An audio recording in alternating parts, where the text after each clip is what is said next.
Poisonrana.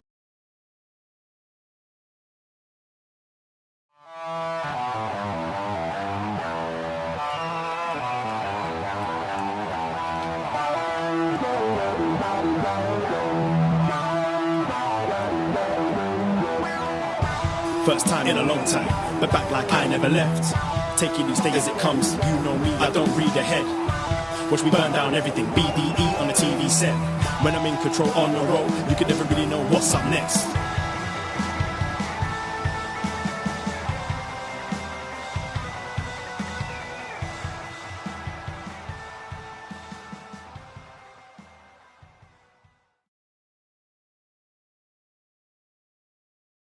Hello. Hello, hello, hello. Braden Herrington here with Davie Portman for Up Next. PostWrestling.com, Apple Podcast, Spotify, whatever podcast app you're using. And of course, YouTube.com/postwrestling. As I realize my laptop is about to die. Oh. There we go. We're good. We got this. We got this. Yes, welcome. It's Tuesday night. That means Braden and Davie, Poisonrana, we're here to invade the Post Wrestling feed, and we're here to talk about NXT. Oh, yes, we are. Because we are your NXT friends. And we'll always be your NXT friends. Maybe this Vengeance Day, you won't have any friends. You don't have someone to be your vengeance. Yeah. On Vengeance Day, so we'll be here. We'll be here for you. Absolutely. Yeah. Yes, Vengeance Day happening this Saturday. Yes. We will be doing a post show. We will be going live at 2 p.m. on YouTube, on the Post Wrestling YouTube. Yes, but the next day. The next day, 2 p.m. on the Sunday. It will be in our regular Poisonrana slot, but this week talking all about Vengeance Day. Yeah, so Vengeance Day, we're not going to go live right after, but we will be going live the Sunday after at 2 p.m. So come hang out with us. The audio will be, I think I'll put it on both feeds, the Post and Poisonrana feed. So go check that out this weekend. Come hang out with us on Sunday after Vengeance Day. Gives you time to watch it. Maybe you'll be watching live. Maybe you'll be catching up the next day. So we'll be talking all about it as we're on the road to Vengeance Day. Oh, yes, we are. Yeah, and we'll talk maybe about some predictions as we talk about the go-home version of NXT here tonight. But today, Tuesday, January 31st, 2023, marks a very important day. It's Kota Ibushi is free day. He's a free agent, yeah. Wow. And already had some matches announced, right? This is crazy. Just coming out during NXT, that GCW snagged Kota for some dates coming up. And a big one already is Kota Ibushi Speedball Mike Bailey. That's a blood sport, right? So it's going to be a different... Will we see Killer Kota there, I guess? You're going to see a lot of kicks. Yeah, I mean, we haven't seen this guy wrestle since the G1 in 2020. Yeah. No, sorry, 2021, right? Pretty wild. It's been... I'm right there, right? Yeah, it was 2021 in the G1 where he got injured in the final, and we haven't seen him since. And then he's had all these issues with New Japan and stuff, and he's free. The speculation is obviously going to be out there for AEW. I don't see at this point why it wouldn't happen. Yeah. But yeah, excited. This guy's one of my favorite wrestlers. He's one of ours. We've talked about him for a long time, going way back when you did the the CWC show. So I can't wait to see what's next for this guy. It was really weird, the whole New Japan stuff. Like, even when he was champ, it was just a minute, really. Yeah, and it was weird. But the pandemic, injuries. And injuries as well. So I'm super excited to see what's next for this guy and mixing up with some fresh people. Yeah, when you say Kota did the CWC, you mean Kota Ibushi did the Cruiserweight Classic, which, I mean, maybe we're looking at this all wrong. Maybe he's getting these GCW dates out of his frustrations out, and then he's just coming home to WWE. Yeah, let's do it. That'd be the weirdest. NXT. He needs a rematch with Buddy Matthews first. Wasn't that one of his NXT matches? He had the sick one with Cedric Alexander. He did, and then I feel like, because he was then on TV, like NXT TV for a couple of times, and I think he faced both Blake and Murphy in singles. A weird memory. Yeah, we're not there yet. We'll get there one day on what's next. Yeah, we're not there yet on our retro NXT shows. But he did face Bobby Roode at a house show, NXT house show back in the day. Well, which is interesting. But yeah, Kota Ibushi free is definitely something that it definitely excites me. I'm a big Golden Lovers fan, so take my money, please. Danielson versus Ibushi. Prayer circle up that we see that next week on AEW, because of the whole gimmick with Danielson fighting all sorts of different guys. Tomorrow's Thatcher, so like, how crazy is that? I'd love to see that match. I don't know if that's almost too big. Just do it. Because you kind of have to have Brian win that. Yeah. And I don't know if you'd want to have Ibushi lose right away on TV. I feel you can build him up to something bigger than that. But don't get me wrong, that's a match I absolutely want to see. He'll be sitting in the crowd on Saturday at Vengeance Day in Charlotte. Yes. Next to Ric Flair. Why not? That's what we'll see. I just looked. I'm not crazy. Yeah, he had a match with Buddy Matthews. He could rematch it in AEW. Yeah, that's something that's definitely interesting. If you want to hear all our thoughts on everything else from this past weekend, including the Royal Rumble, anyone listening to us, check out our Poisonrana feed over on our own podcast. Search in your podcast app, Poisonrana. We just dropped a show on Sunday giving all our thoughts on the Rumble and the Sami Zayn, Bloodline, this and that. So go check that out. It's on our free feed. And our free feed has a lot of fun stuff, as well as Shot in the Dark with Siino covering all the other wrestling in the world that you may or may not watch. And he gives you little bits and bobs of little things in 15 minutes or less every Thursday on our feed as well. But we also have some free shows, like a non-wrestling show where it's just me and Jordan literally talking about random questions from the audience. We also have What Up Doe with Siino and B Detroit. We're going to have another one, in, I believe, next week? Next week, covering more kind of pop culture, video games, hip-hop. Yeah, especially and obviously all based around wrestling. Well. I know those two are definitely interested in The Last of Us, which I can't wait to hear some of their thoughts, because I've been a pretty big fan of that show so far. So yeah, it's great. I need to catch up. I've only seen the first episode so far. It's one of my favorite games. I think it's one of the best games ever made. So I played a whole lot, but it's best game I've ever played. I can't wait for this.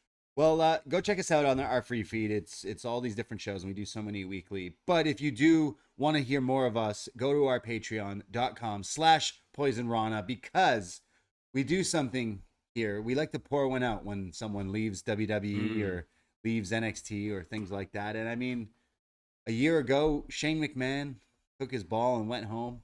Well, took his 800th thou after the Rumble appearance and went home. He got released. He didn't take his ball. He got fired. Got fired by Pops. And then Stephanie, we did a show. We did a show, Best Match Ever, Shane McMahon, where we looked, reviewed, and rated just celebrated the best of Shane's matches. We're doing the same thing for Stephanie McMahon, and we're recording it this week. Yeah, I'm quite looking forward to this one. Looking at all the wonderful matches the leader of the women's revolution has had in her career. But we will not be doing this alone. We like having guests on these shows sometimes. And we've recruited someone from Grapple Spotlight.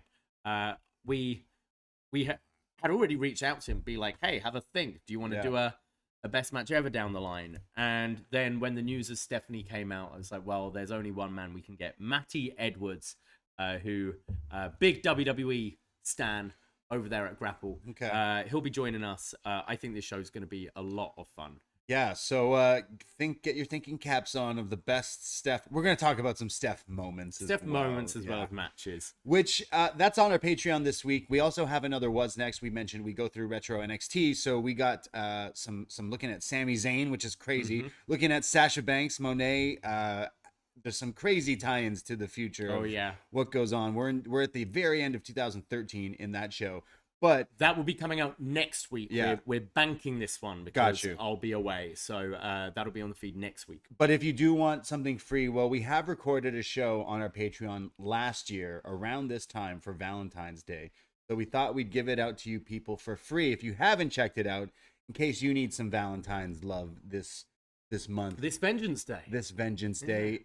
We did a top 5 moments of love in pro wrestling. So we look at all the weddings, all the crazy love angles, breakups. A lot more Stephanie McMahon. A lot of Stephanie. Double Steph header this week. So we're giving out that for free on the Poisonrana feed as well. So go follow the socials for all that stuff. But lots and lots of podcasts, and we would love your feedback and love any of you guys listening to all these shows. So thank you. Yeah, it feels hot. Road to WrestleMania feels like a hot product. We did give our thoughts on the Rumble. Obviously, we're not alone. We're pretty high on the whole Sami Zayn bloodline stuff. Oh my goodness, he's left laying there. But like now, it's looking like Sami going forward, getting the singles match against Roman at the Chamber in Montreal. Still now advertising Cody v Roman at WrestleMania. It's definitely a weird one, and maybe it's a good position to be in a way, because years they've relied on kind of, legends, names from the past to kind of fill out these manias. And I'm sure we might have some of that. But the fact that we're going to WrestleMania with 2 very viable, strong main events, because Roman Cody is something I want to see. Yeah. Rather than kind of when we go back to that Daniel Bryan time in 2014, Batista Randy Orton was a match I did not want to see. And everyone was like, I just want Bryan. Yeah. It does feel weird, because this does feel like the hottest feud and should be the main event of WrestleMania. And I think if Chamber was anywhere else but Montreal, I'd be a bit more sour on it. But the fact you're going to get that incredible reception. It's going to be crazy hot. Like I'm picturing, Punk in Chicago, Money in the Bank kind of thing. Right. Is what I'm hoping for. And I think you'll get that. Yeah. I'm starting to wonder, would it, if you're not getting, which it looks like we're not, Sami and Roman at Mania, you're going with Roman Cody, have the tag titles main event night 1. Right. I mean, that's clearly where they're going, right? Like clearly Kevin comes out to save him from Jay. Jay has to cost him the match. Jay's got a decision to make. And he's going to use that. He's going to finally make that decision at that show, maybe, costing Sami the match. And then KO comes out. Clearly that sets up a huge match. I think that would be a really good statement. You've got the two nights, right, the 2 main events. I think actually these tag titles are something that, they've gone undefeated for a long time. The Usos are a main event act. I think it's something all 4 guys deserve, because ladder war. Yeah, why not? As much as we're obviously singing the praises of Sami Zayn, Jey Uso has been a fucking star in Oscar this nominee. whole story. Jey Uso. So I'd love that, and I think that might be a nice kind of happy medium that sort of makes everyone happy. You get the Roman Sami match next month, or in a couple of weeks now, isn't it? And then you get KO Sami winning the tag titles night 1 of WrestleMania, having that big celebration night 2 Roman Cody. Yeah, absolutely. I think it sounds like it could be a pretty strong show. Yeah, that would be the route to go, and either all those things sound awesome, and I think they're knocking it out the park. Rock killing it in the ratings again 2 weeks in a row, so. Yeah, it feels like a WrestleMania season. I think the Rumble did a good job of getting people. I don't know. I feel like this past week, a lot of wrestling fans who kind of dropped out are kind of like, oh man, I like this. You're hearing the very reluctant, jaded, anti WWE fans being like, it's pretty good. That closing angle, pretty good. Yeah, that's exactly what I've been hearing. So, I mean, it's cool that NXT is finally going on the road. They didn't piggyback of Rumble this weekend. They're in a completely different city this upcoming weekend. So it is interesting that they didn't just kind of do it that route. When you think it would be easier to just do that, but it's like a whole separate entity, which is pretty sweet. So, yeah. I forgot to mention that next week you will be away, so I'm going to be joined by John Siino from Shot in the Dark as well to talk about all the fallout from Vengeance Day. And then I also have here in my notes, have you tried a Logan Paul Prime energy drink? Yeah. Is it an energy drink? I guess so. I think that's what it's marketed as, no? Right. Yeah. No, I try it. Someone gives me one. I can't say I'm particularly excited about. I thought he was teasing that he was gonna have a fight in the UFC, but then he's like, "Nah, they're just gonna put their name on my drink too." This thing seems to be doing crazy. I thought we were kind of over energy drinks by this time. But wait, is it an energy drink? I think so. Okay. Yeah, it's just. I thought it's like Gatorade or something. Gatorade an energy drink? Is it? I don't know. A sports drink. Yeah. Right. Yeah. Yeah, sports drink, energy drink. Yeah. I thought Logan Paul was gonna be wrestling in WWE and fighting in the UFC. I didn't even realize It's crazy though. This thing, like in the UK, apparently it's super rare and people like buying them up and selling them on and stuff. They're just at like Circle K down the road. There's loads of them. We buy some and sell some. Profit. I mean, how much is it over here? Profit on this? I do remember actually when this time last year, I was back home in London and I was working for, I was doing a bunch of events at Wembley Arena. And the week before I did an event there, KSI was doing a show there. Yeah. Like KSI is doing the other co-owner of this drink. Yeah. And that's when he basically said at the end of the show, hadn't told any of the staff, was like, oh, and I've got a limited supply of Prime you can buy as soon as the show's ended.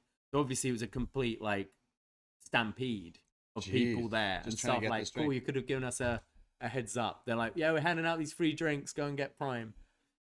I don't know. Could have got one and sold it. Good for them. Good for them. Yeah, like, I thought he was gonna be fighting, so I was like, okay, that's cool. He's fighting Seth.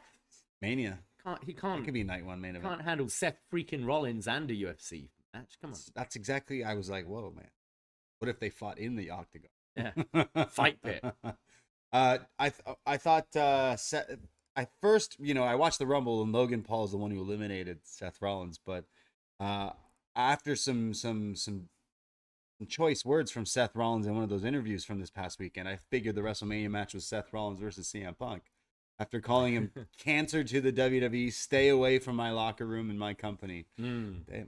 Is it an angle, bro? I don't think so. I think a lot of people have the same sentiment. Just thought that was pretty interesting. Yeah. Seth saying that. Should we talk about some NXT? I think so. Yeah, let's get into it. All right. NXT from January 31st, 2023. Braden, can you believe it's almost February? I thought you were going to say it's almost summer. We're halfway there. We're halfway there. We really are. And we open with a match that's been built for quite a while. The Creed brothers finally getting their hands on Indus, Sher, Sanger, and Veer. Coming out to Sanger's kind of changed his gear. He's not in the boot and trunks anymore. They're in more kind of traditional Indian gear, would you say? Like baggier especially pants, the red, kind of the gold trim. But white. Also a bit of a maybe like MMA influence with the gloves and the braids. Both going for the braids tonight. They're going for the cornrows. Yeah. It kind of sort of like I liked how Sanga had like before like the just black, kind of almost like a thug kind of thing. But I guess being in the tag team looks a bit more flashier this way. Jinder Mahal's with them at ringside, and obviously Ivy Nile is out there with the Creeds. Julius and Veer start, and I haven't seen Veer wrestle for a long time, and actually think he's improved since I last saw. He had a lot of speed here, kind of both Julius and Veer matching each other with speed and size. And then Veer delivers this huge, like, leaping elbow drop on Julius. The Creeds then start to double hip toss Veer, getting in control of them. And they do their move where Julius gut-wrench suplexes Brutus on top of Veer. Yeah. Indus Sher come back and hit is it the gun stun or the stun gun where you string them up on the top rope? Stun gun. Stun gun, like assisted one slamming them down. And then the leapfrog sit out onto Julius from Sanger and Veer. There's then a takedown from Julius to Sanger, but as Sanger goes down, he manages to make the tag to Veer at the same time, who gets in control and dominates Julius for quite a while until Julius Creed comes back with the Enziguri, makes the tag to Brutus. who comes in and does his Brutus smash stuff, double clubbing blows. He's nuts, man. He's hitting like this, like in almost high angle slam, like lifting the guy differently. Like he's crazy. He also does. We've seen him do the cannonball off the top, but did it where he runs at you. He runs you like on the apron and bounces him off there. He's like lean back and just bounces at the guys. Yeah, it's cool. Deadlift suplexes, German suplexes, and then a standing moonsault from Brutus. Julius comes in, hits the running shooting star. And then a huge gut-wrench powerbomb from Julius to Veer. This was impressive. Like, Veer's big, and he got him up. He did the, like, struggle and then got him right up in the air. It's like struggled twice, but I think almost, purposely to do the classic, like, does he? It looks better when it's like that. I think. Actually, like, look, Julius looks so yoked. He's so jacked, but these guys are huge, so it is very impressive. Like, you think of you were comparing when we were watching, like comparing it to like Tyler Bate, but Tyler Bate did similar things to like Walter Gunther when he was a bit bigger, but I'd still say like the way he lifted him here was like, man, that's how you get a hernia or something, because the way he lifted him, dude, like faked out a few times. It's Cesaro-esque, isn't it? Whoa, man. Yeah, Julius. What are they feeding them down in the PC? This guy is an absolute monster. He hits his rolling Death Valley driver, and then Jinder grabs the ankle, so Ivy Nile gets in Jinder's face, and as Julius runs the ropes, he bumps into Ivy, sending her flying. She took quite the tumble here. She did. And then there's a huge lariat from Veer, followed by the choke slam from Sanger. And Indus Sher pick up the win over the Creed brothers. Oh, man. Yeah. So the story is that Ivy didn't even want these guys to face these two. She didn't want the Creeds to face because they're scary and they're big and they could hurt you. This match has been like teased and called off and then finally brought to happen. And then it's Ivy who ends up pretty much costing them the match. So it almost was like, wait, is this like somehow a turn where she leaves them? Because it is her fault, really. But we were kind of saying, hey, where's Roddy? He could come back to help them. But it wasn't like Jinder was like too like in there as like, No, he didn't do enough to bring back Roddy from hospital. Exactly. Get him out of the chair. Yeah, exactly. It like definitely stretches the feud. So like I feel like there's still some juice to get out of this match. So, yeah. And I do still think the 3-on-3 would be the like kind of end game for this feud. So all this character in this storyline isn't going to be featured on Vengeance Day, so that's why I think it happened this way with the finish, because now it can like prolong it for the next few weeks. It is a shame the Creeds especially are not on Vengeance Day, because they're a great act. But I did enjoy this match, and I think Indus Sher have improved vastly since we last saw them in NXT. Like, they've got some real power and speed, and I wouldn't say they're your generic monster tag team, which when they were with Bivens back in the day, they absolutely were those lumbering big lads just roaring and hitting power moves. I thought they showed a bit more than that. So, and matching that with the kind of sheer strength of the Creeds, I thought this was a pretty fun match actually to open, and I'd welcome a rematch between the two. Yeah, the man with the golden glove cut through the diamonds here tonight. Well, we see Tyler Bate and Axiom backstage, and they're just watching some old NXT UK on Peacock on their tablet. Yeah, first of all, these guys don't get their own like area where they got screens or something. I guess that's okay, cool. But they're like, hey, do you want to watch Indus Sher versus the Creeds right now? Nah. Do you want to watch me face A Kid from like 2 years ago? Yeah, it is really bizarre. Yeah. It's like at Raw when it's like, do you want to watch show? Nah, let's play poker backstage. Nah. Say this is better than poker. So they're playing the joke about Tyler Bate saying like, you remind me of A Kid, and Axiom's like, I'm not a kid. What are you talking about? He's like, a good one. I've not heard that. You thought I forgot. You think you know me? You think I'm Naomi? He says, I think I get that a lot. And they just say, how about we go out there, have a match, and create a masterpiece tonight? And then Damon Kemp comes in and just mocks them both for wanting to go out and have a good match, and says, I was over in the UK, and that UK scene is soft, and the European style is overrated. And then Tyler calls Kemp a wazzock. A Kid is like, a wazzock? What's that? And he goes, he's a pendejo. Oh, pendejo. Pendejo. I guess means wazzock. Yeah, I don't know. I'm learning the slang here. Slang. Pendejo. Did you know wazzock? No, I didn't know wazzock. Okay. I did know pendejo. I taught you Wally earlier, didn't I? Yeah. Was that on a show? Yeah. Okay. It's not out yet. Spoilers. Talk about Wally, not the Pixar movie. Yeah. But yeah, I think you had my interest as soon as you said set pendejo. That too. But Axiom and Bate later. We see Zoey Stark come out, and she's having a match with Indi Hartwell. We see a earlier today video where Indi is just in the locker room being like, "Hey girls, I was in the Rumble on Saturday. Did you see me in the Royal Rumble?" Indi Hartwell talking to the women's locker room here in NXT like she's Grandpa Simpson talking to kids. Yeah. Look, I was in the Royal Rumble. I was in the Rumble. One day you could be like me and be in the Royal Rumble. And Zoey Stark comes in and Indi says like, "Hey, you attacked Nikita, didn't you?" And Zoe's like, "If I attacked Nikita Lyons, everyone would know about it. I wouldn't do a sneak attack like that." And she makes fun of Indi. She goes, "Oh yeah, you're gloating about being in the Rumble? You were in it like 10 seconds. I was in there for half an hour. And you got eliminated where you did the dumb move where you pointed at the sign." Indi goes, "It was a thumbs up." Thumbs up. So, and then Sol Ruka gets involved because she's been going at it with Zoey as well. And, well, Zoey tells her to mind her own business. I do think Indi, she's been coming across quite unlikable. Yeah. She's meant to be a babyface, but stuff like just being in the back that's like a Grayson Waller thing to do, isn't it? Yeah. Like, I was in the Rumble and all stuff like that. It's really weird. And there's still definitely a disconnect of character with her. But yeah, we get into the match, and there's a big boot from Indi to Zoey as she's draped across the second rope. Zoey comes back with a nice sliding lariat, and then a sidewalk slam from Indi for a 2. Zoey hits her like Arabian moonsault to Indi. They start trading forearms and actually get a little bit more aggressive here. Indi fires up, hits the clothesline and spinebuster, goes for her springboard, but gets shoved off.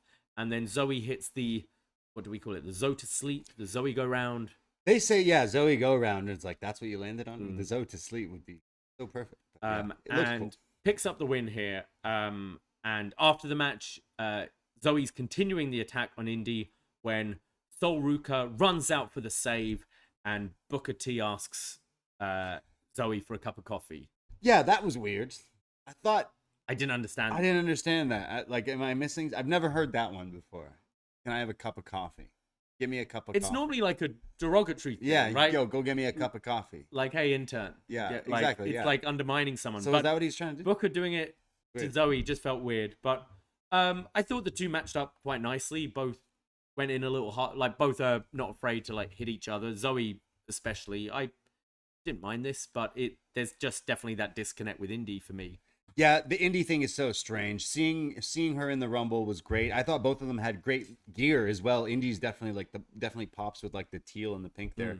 Just bring Indi up, scrap Dex, whatever they're doing, tease the Index stuff, run that back. It'll totally get over with the main audience. Just have the way up there. Yeah, have the whole way. They would be so good. Like, you have the Bloodline right now that are like the overpowered Roman being this nasty McMahon, right? You get the geeks in the way. Like, you just do that. Like, it doesn't have to be something forever, but I think having them as a group would help all four of them be something rather than... I mean, Johnny's going to be in the Elimination Chamber, which is cool, but there's just not a whole lot happening with him and Dex. So it was cool to see him in the Rumble, but it seemed like people just didn't really care. Comparing to, like, back when he was in the Rumble, when he was a hot thing in NXT. He probably had a bigger reaction when he came from NXT. Yeah, you know? absolutely, he did. I also, while we're kind of on the subject of Indi gloating about being in the Rumble, it was cool seeing NXT being represented in the Women's Rumble with Indi, Roxanne, and Zoey Starks. I wanted to see Sol Ruka. She was listening to Indi here. She's going to be next year. Next year, she's going to steal the show. Don't worry. But we didn't see any in the Men's Royal Rumble, actually. So it did. I do believe that Kofi Kingston, if he didn't botch his spot for the second year in a row, I think Booker was supposed to throw him out. I think so.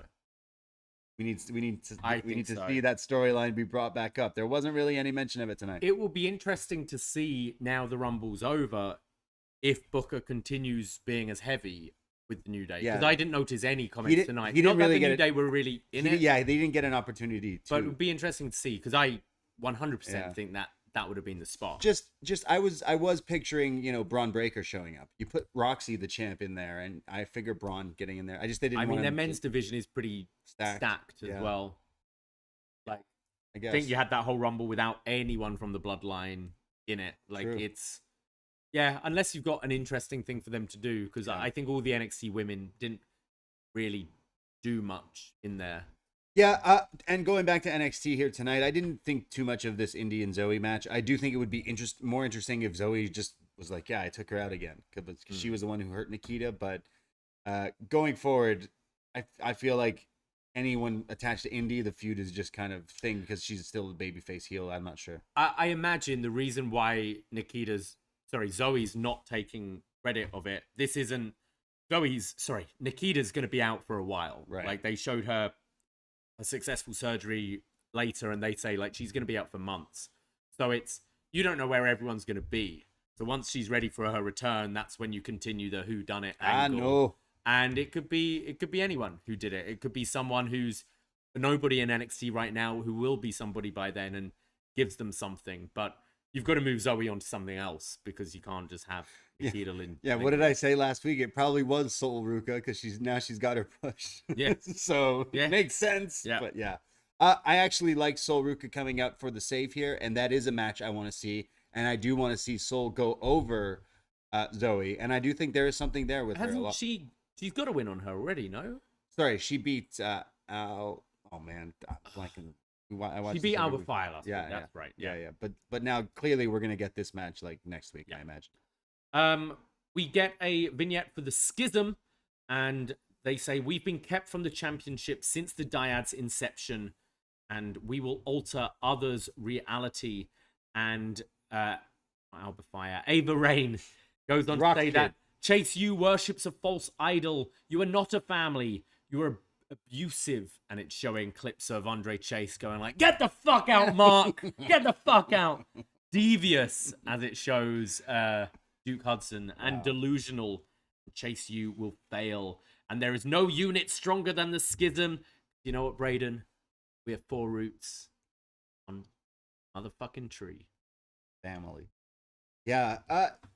They put their yellow masks on. Like it is pretty funny, kind of showing like, hey, look, Chase U's not the good guys. Look, he's swearing. We're nice. We're a family. These guys, like, so they it's don't very trust each other. He's devious. Yeah, it's very like culty Charles Manson type thing, family kind of thing. But yeah, I still think Young Rock's got a little way to go. But I think they're still in the realm of Young Rock. Young Pat Patterson's booking the Rumble this Friday on Young Rock. Yeah, that's right. Yeah. I feel like, this Young Rock here, meaning Ava Rain, like, I feel like they're getting back to the mumbo jumbo kind of stuff. Like, what they're saying is true about Andre Chase and stuff, but I do think they're just kind of stuck in this pattern for right now. And maybe there'll be somewhere they can go with it, but we all kind of had hope when it first kind of launched, and so far not so good. But Joe Gacy's definitely improved and been kind of awesome to see. Yeah, it's just wrestle. As we see at the end of the night, Dyad, GYV are still in, essentially the characters are different, but they're still in that same role where we like them, but they're not getting any big wins or any real big meaningful matches at the end of it. Ava Rain just stands in the Schism looking at the 4 roots, 1 tree, and then she looks at, what are their names now? Rip Fowler, Jagger Reed, and goes like, guys, come on, like, is this the best we can do? And they go, trust me, we used to be robbing people for our meals. I mean, she is the project for it as well. Yeah, like, of course. This is all advice for her.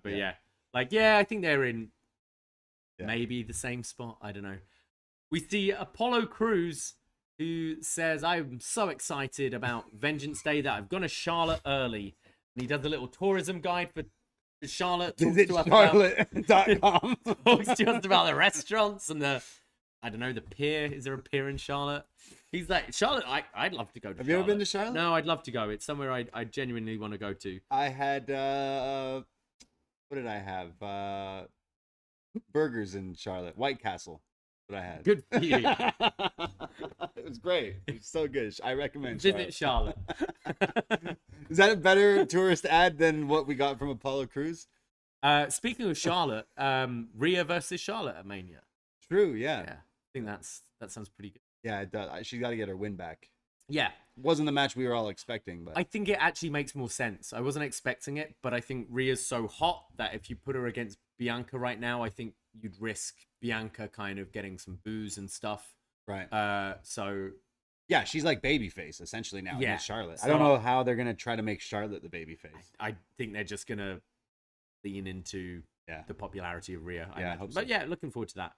So yeah, visit Charlotte, guys. That's our review of this town, Charlotte. Yeah, I did remember going there as a kid. My dad driving us to Florida, and I think we stopped there. And I remember White Castle. I wanted to go through the Carolinas. Yeah, for sure. So he goes on that he has gone to Charlotte early to get its energy. He's a week early, by the way. He's there now, and he's just gonna hang out the whole week. I mean, that's what we did for New York, wasn't it? We got there a few days early to soak in New York before post wrestling's 5-year anniversary. This is true, but that's New York. I mean, Charlotte. He's like, do I have a match on Tuesday? I'm going to Charlotte. I guess, yeah. Something in this video made me laugh really much. Well, we'll get there. He says, I need 2 pinfalls or 2 submissions or one of each to win. And I've visioned this many times. I'm ready for his gameplay. And my best will always be better than his best. And if Trick gets involved, Trick will be handled. And we see a vision. It's all in red. And Trick is like on the apron and gets like knocked off. Oh my God. And you see the sort of serious Apollo look because he's had the flash of him.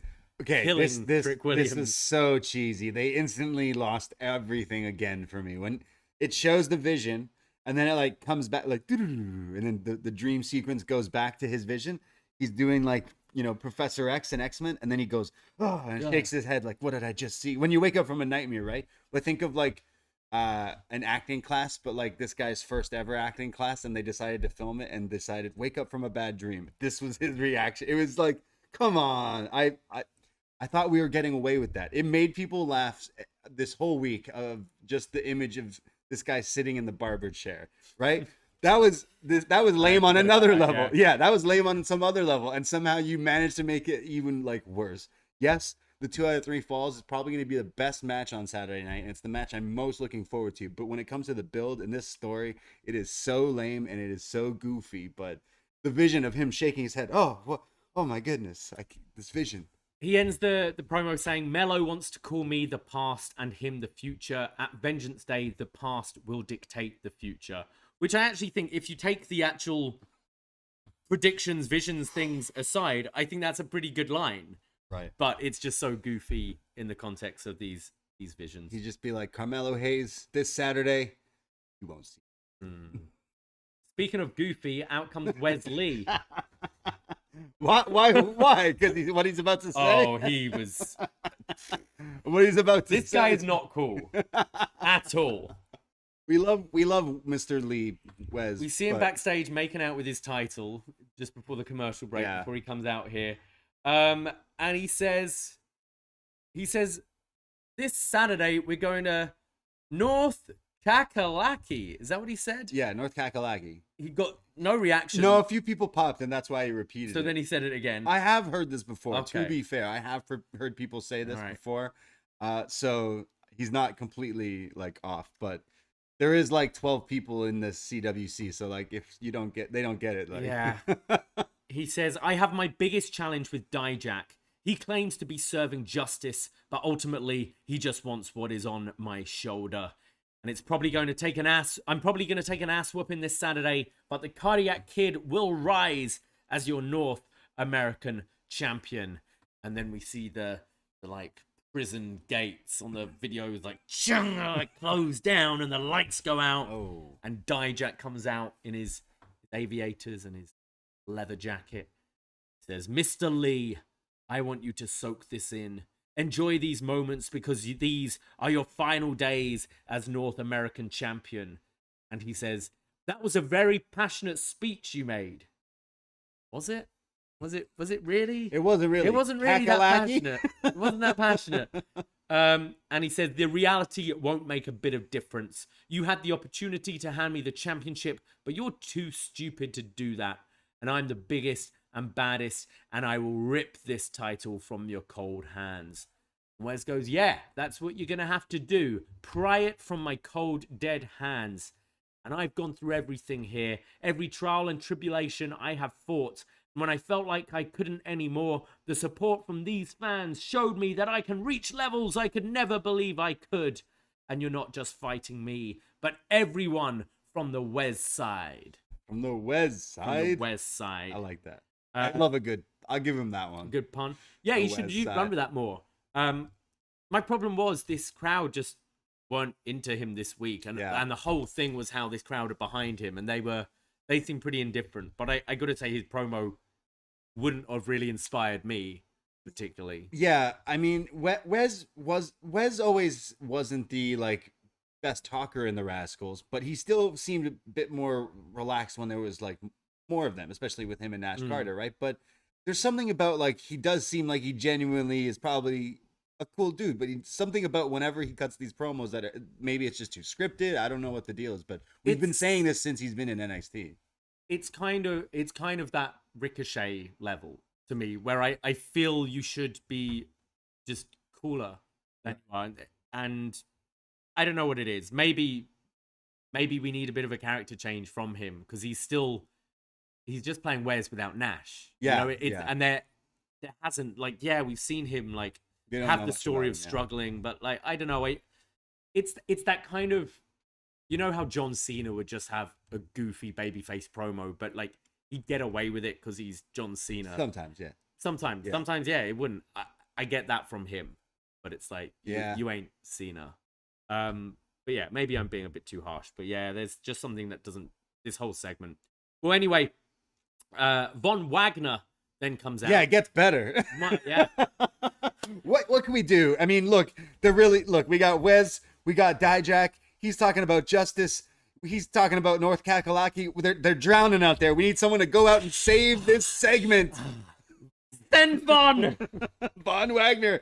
And not even that, but about 2 seconds in of Robert Stone's promo, Von takes the mic. And I was like, okay, popcorn ready. So, yeah, Mr. Stone says that they take exception to being called, to them being called the biggest and baddest, because that is Wagner. And Wagner grabs the mic and goes, hey, Dijak, take these... I can't do that. That's not Von. No, I know. Take those stupid sunglasses off, because we're inside and I'm right here. And he says, the only injustice is me being overlooked. And Wes is like, well, how about a match between you two? Let's solve this justice. And come Tuesday, we will see who the biggest and baddest is. Maybe this Wes isn't so bad. That was a good line. And kind of insinuates, although it wasn't made official, that come Tuesday, whoever wins will be #1 contender. Yeah, I thought all three sounded horrendous. Yeah, I could not wait for this to I just wanted to see you guys wrestle, but the talking, every single person in this segment, I don't know, something about it just irking me for sure. But it's so funny that when Von's music hits, it just made me I just die laughing. Like, that'll fix it. Also, Von's telling Dijak, look, Dijak does look pretty silly out there with his getup, but like telling him, take those stupid sunglasses. Yeah, he sounds like John Pollock to us when we took him to Raw. He did. We forced him, but yeah. There's something about the sunglasses inside thing. You can't do it all the time, but when you need to, you need to. Yeah, like at wrestling shows. There's a lot of lights at those shows. The clubs. Very bright. A lot going on. A lot of sequins. You're really high at night and you're in the 7-Eleven. Colorful hair. Yeah. Pyro. Yeah, you need your sunglasses at wrestling shows. So yeah, this sets up the match. It's Dijak versus Von Wagner. It starts with a lot of both guys just charging at each other with shoulders and clotheslines. Dijak eventually gets in this big back elbow followed by a super kick. Goes for his cyclone boot, but gets caught with a boot from Wagner. And then Von goes for a choke slam, but Dijak flips out of it and lands on his feet, which looked pretty cool, and hits his own, this like south of heaven, I can't remember what he calls it, the sit-out choke slam. The hard justice? Yeah. I think. South of Heaven's such a way cooler name. Yeah. Wagner then hits his finish, his double underhook suplex slam thing, but off the second rope. Okay, actually very impressive. Yeah, Look, I've always said Wagner is an incredible wrestler. Definite things I've always said. His talking and his character, all that much, but I do think he's got something. And Dijak's huge. This butterfly suplex was beautiful. And the crowd woke up at this. I did too. Because there were lots of there was a Wagner's awful chant or something like that. How disrespectful. And they got into it here. Wagner goes for the angle slam, but Dijak applies the chicken wing, which seems to be his new move, to put Wagner to sleep, which sets him up for the feast your eyes, and Dijak wins over. Yeah, big lads wrestling, and Dijak gets the definite win here. So we're not gonna have a come Tuesday next week, but yeah, you know what? For when it got into it, it was big lads wrestling, and they were hitting some pretty cool looking moves. Dijak is impressive when he does some of these moves where he flips out of something and lands on his feet. Again, for a guy his size, thinking back to those bangers with Keith Lee. I mean, that's what works with him. What worked, right? High flying big lads matches. So in a weird way, Vaughn was a pretty good dance partner, because Vaughn also kind of can do some good wrestling. Again, he does not have a character. He does not really have much else going on. So when he does wrestle, I go, okay, I see it, but everything else just definitely not clicking. So I knew he wasn't going to win this match. Clearly not setting up. I don't know where you go with Vaughn. I thought I was pretty entertained, and I thought they won the crowd over because I didn't think it was a good segment going into it, and both are pretty lame characters as well. Yeah. But I got something out of this. I quite enjoyed it once the match got going. Put the strap on Vaughn. That's it. So we cut to the back, and Stacks and Two Dimes are watching. Stacks and Two Dimes. Sorry, wait. Stacks watching the wrong and show. Tony D. Yeah, Tony the underboss now. Yeah, okay. Channing. And Channing. Stacks says that he can't stand that guy, talking about Dijak. And Tony D says, don't worry, Stacks, because street justice never runs out of time to be served. Did you know that? There's no rush for street justice. So we can serve it next week. He's costing him the match on Saturday? Maybe. The crowbar to the face or something? And Tony asks about the two things he wanted to get done, and Stacks is like, look, I'm the underboss. They're already done. Oh. And that thing for next week, I got plans. See, I think he's cooking something up. These guys, mobsters over here in NXT. And that's where we go to the tweet from Nikita Lyons, just saying she's had successful, was it knee surgery? Yeah. Yeah.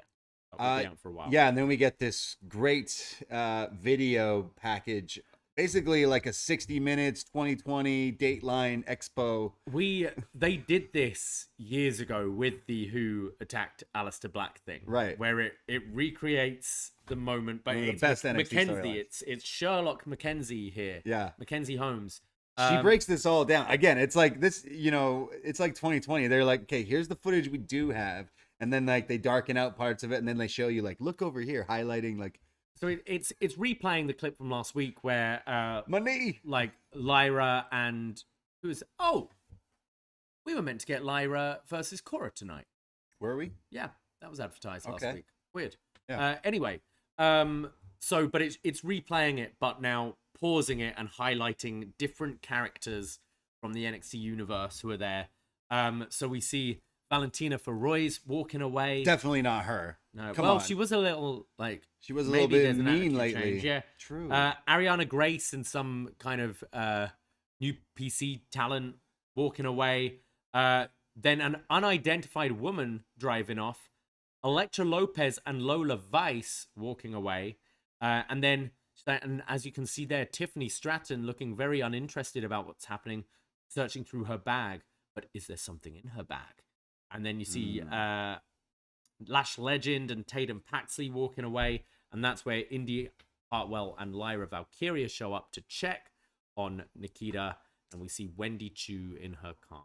Oh, so someone... I mean, look, I watch a lot of true crime shows. And to me, we need to... Wait, is this a direct thing, that story with the... It's a huge story in the States right now where it was all about the car, the white car. We're looking for this car. Is it like this? where they finally found the guy, and the guy's like now going to trial and stuff. Okay. For the college, like the 4 kids that were like murdered, and the news for weeks was like, hey, we're looking for this car. If anyone's seen this car or anyone you know, because like it could lead to us finding. Right. So it's kind of similar to this, because they're like, Mackenzie not being the best detective here. Maybe they need to get Amy Roback and TJ Holmes from ABC. I know they're not working too much lately as of late, but they could come in here because she kind of glossed over that car. She didn't like, zoom in. What, the unidentified? Yeah, like, hey, freeze right there. Let's pause in. She just doesn't have that technology. Like, zoom in on that. Who is that? So, I mean, we could do our own detective work, but Mackenzie still, I thought she overall did a great job of laying out the pieces here of who shot JR, who took out Nikita's knee. So, like, apart from Indi and Lyra, no one seemed fussed. Everyone was minding their own business as Nikita's on the floor, which leads me to think it's probably Indi or Lyra. Right. Yeah. Indi makes sense because she's kind of not too nice. They'll decide in 9 months when Nikita's back. Yeah. I mean, well, they never really did decide who took out Hideo Itami in the parking lot. True. One day we'll find out. We then get a video package, which is just a look into the Bron Breakker Grayson Waller feud that's been going on. Kind of just a hype video for Saturday. Yeah, not quite the prime targets that we used to see back in the day, but you know what? Still pretty good. Definitely highlighting and putting everything in together, which again, like, kind of shows that this build has been like way better than some of the other Braun builds and feuds and angles. Getting me way more hype for this than I was for a lot of the other matches, and like, credit to both of them. But yeah, credit to the video doing the story is Grayson's just classic heel trying to get under the skin of this guy to finally break Bron Breakker, and now they're going to be in a cage. I actually thought it was a short, like, again, not a prime target, but the way it was put together, they got some great video people over and not just WWE, but also in NXT, because I thought it was pretty good. Absolutely. I wouldn't have actually minded a more prime target style with these two. I'm surprised we haven't actually dived more into, like, it's been spoken about, and maybe it's like getting rights of footage, but stuff of Waller in Survivor and stuff like that. Right. And similarly, like Bron Breakker's athletic background. True. And I think there's stuff you could get from that for sure. Yeah. And then they're starting to replay these videos from, was it WrestleMania 21? Oh man, I mean, Pulp Fiction one with Booker T and Eddie Guerrero. I mean, 2005, best year of professional wrestling. 2005, sorry, excuse me. And, WrestleMania 21, yeah. Yeah, WrestleMania 21. Yeah, you know what? It's weird because I know in 2005, around Rumble is when they started airing these things that they would then air leading up to WrestleMania. And instead they're like, hey, look, we made these like years ago. Long and time ago. I love them. I loved watching these. They show the one here of Booker T and Eddie doing Pulp Fiction, but like there's so many other good ones. There's Batista and a bunch of other people doing the Are You Talking to Me? Yeah. Taxi Driver. But if you've not watched, I mean, they've been replaying them on Raw and SmackDown and stuff like that, I'm sure. But I actually thought these were so good. But it does make me think, could you not do a few new ones? Like even one? I hope they're going to get around to it. Because the best one that they find, I remember when they finally, I think it's WrestleMania when it opens the show, and it's the final one that you get to see, and it's Austin as Gladiator, and it was like the Let's Unleash Hell, and it's like so good. Who would you book here? I mean, I think there are so many newer movies as well you can do with these guys. I mean, I'm thinking, and this wouldn't be for WrestleMania because they're just NXT, but I would love to see Tony D'Angelo and Stax aged up for the Irishman. Have them as like old men, like just do Goodfellas. They could do Goodfellas. Well, yeah, that's. But if we're thinking a bit more modern, it would be funnier to have them as like de-aged, old men and then de-age them to like current day or something like that. But yeah, what are some? Because if you do, because look, Stand and Deliver is in California as well, right? Yeah, like that weekend. So you could do like Stax being Ray Liotta and Tony D being like, "What makes me so funny?" Right? You could do that. Axiom. What movie like involves someone like Kick-Ass. someone without like any emotion in their face or anything like that because he wears like the mask, like he jokes about that. Yeah. What other characters do we got? Main roster people who like, okay, so your bloodline, who would they be? Bloodline clearly needs some Avatar. Is that I haven't seen the new one, but you know. Avatar's huge. I guess that's why they didn't do them, because they're like, No, but I mean, we're putting ourselves on the spot here. Yeah. I think there's so many huge movies out there you could do. Like Avengers. Yeah. Right? Like that one makes a lot of sense. Bloodline Avengers would be pretty funny. Suicide Squad. I'm trying to think of DC movie, Batman. I don't know. There's a whole bunch. There's not any big movies out this year. I mean, I'm saying that Avatar is huge, but yeah. You could do trying to think, which couples have we got there? Seth and Becky. Seth and Becky definitely are one you would I'm thinking end of La La Land with Ryan Gosling playing the piano, right, isn't yeah, it? And yeah, she comes in like Emma Stone, Seth and Becky. Yeah, I don't know. Do that. Like that, Yeah. You could have done Seth and Becky Knocked Up. Yeah. or Juno or something. I don't know. Let us know. How would you book WrestleMania Goes Hollywood with these ads, these movie trailers, and clips from famous movies? You gotta have more with like modern day people, other than Rick Boogs doing Bohemian Rhapsody. Ew. Yeah, I mean, Lucha Freddy in there right now. He's got the tash, cut his hair. Yeah, true. That would be great. Yeah. I hope they do at least one, like at WrestleMania. They got to do one. WrestleMania Goes Hollywood. Come on, stop relying on this old stuff, guys. Yeah, I get it. It's like Batista's a big deal now, so let's show clips of Batista on TV. There's Triple H and Ric Flair, like a Braveheart one. There's some good ones. So we go to our next match of the evening: Tyler Bate versus Axiom, and then Booker's off on one again at the beginning of this. I don't know. About coffee? What was he talking about? Oh, it sounded like he was like talking to someone else. And then Vic's like, what are you talking about, Book? You're my kid. Let me tell you something. Let me tell you something. Look, this match was basically given to us. They're watching each other's old matches. Tyler Bate basically saying, hey, I know you're Axiom. Hey, look, Clark Kent, I know you're Superman here. So much that Vic Joseph slipped up and called him a kid in the commentary of this match, and then quickly went Axiom. It was kind of, he was going about just acknowledging these two have had matches in the past and stuff. It was quite a creative start here, because most of the whole like first couple of minutes of this match, Tyler Bate had Axiom's arm like trapped under his arm, like in a bit of an arm bar, while still both wrestling and Axiom trying to escape from this, but doing a lot of like arm drags while still having the arm applied. Axiom eventually grabs the ref to flip out of it, which I thought was pretty cool.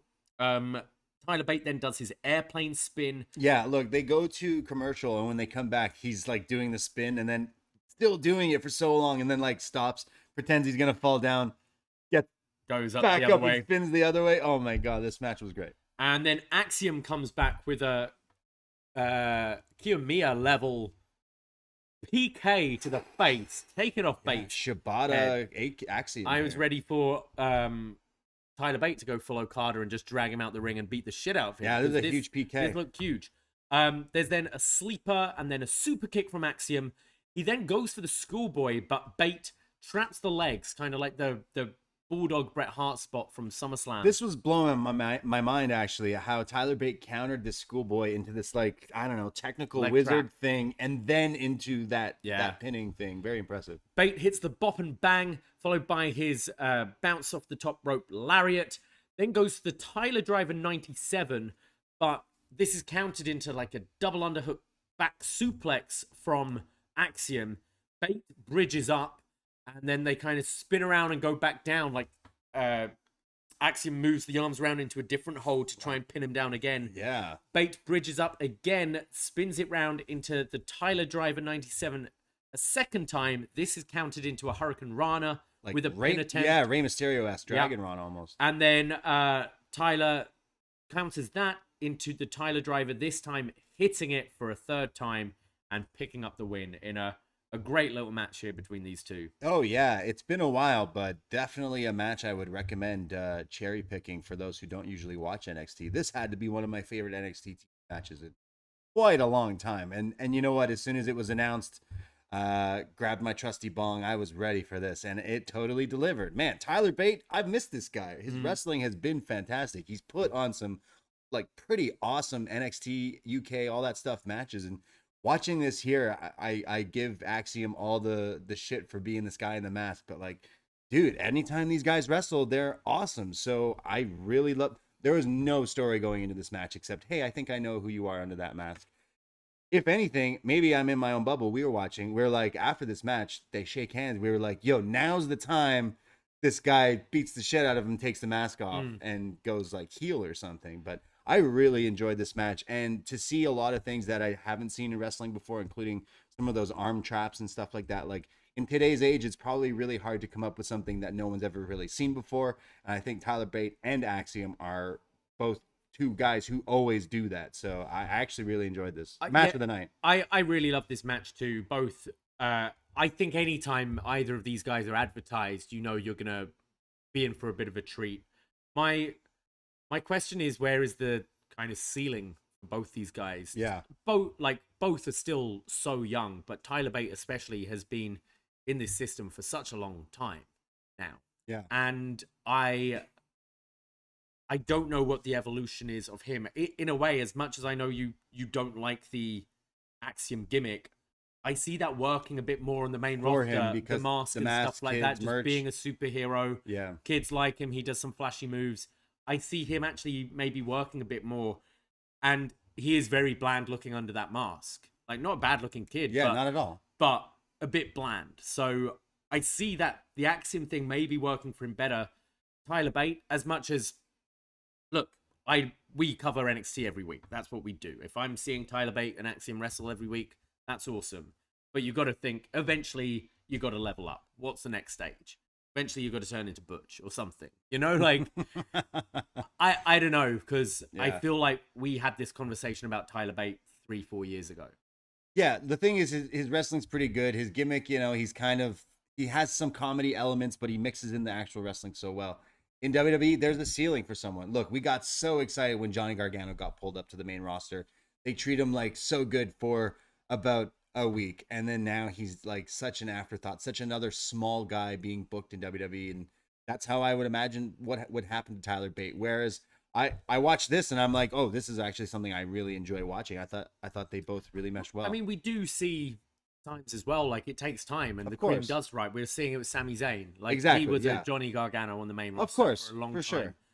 And I don't know, I feel Tyler Bate could have moved up with Trent a few years ago as a tag team. Had a bit of fun as a team. It would have been on the main roster, got over, and then move on your own, and people know you now. Yeah, we'll see. I think they're both fantastic wrestlers, and I did this match. Love this match. Yeah, I really enjoyed it. Would recommend it for sure.